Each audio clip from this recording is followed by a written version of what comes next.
গত দুদিনে BNP chairperson ও সাবেক প্রধানমন্ত্রী খালেদা জিয়ার শারীরিক অবস্থার কোনো উন্নতি হয়নি। গেল রোববার ফুসফুসের সংক্রমণ থেকে শ্বাসকষ্ট নিয়ে হাসপাতালে ভর্তি হন তিনি।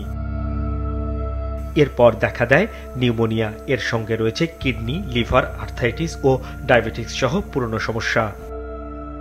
খালেদা জিয়ার শারীরিক অবস্থার খোঁজ নিতে গত রাত থেকেই রাজধানীর এভারকেয়ার হাসপাতালের সামনে ভিড় করছেন বিএনপির বিভিন্ন পর্যায়ের নেতাকর্মীরা। বলা যায় যে আউট অফ ডেঞ্জার বলা যাচ্ছে না, এখনো তার অবস্থা সংকটাপন্ন বলা যায়।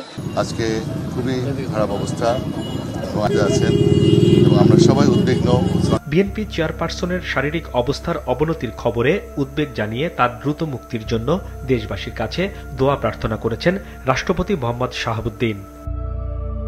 খালেদা জিয়ার জন্য দেশবাসীর কাছে দোয়া চেয়েছেন অন্তর্বর্তী সরকারের প্রধান উপদেষ্টা অধ্যাপক মোহাম্মদ ইউনুস। রাতে প্রধান উপদেষ্টার পক্ষে বেগম জিয়ার শারীরিক অবস্থার খোঁজ নিতে হাসপাতালে যান আইন উপদেষ্টা আসিফ নজরুল ও প্রধান উপদেষ্টার বিশেষ সহকারী মনির হায়দার।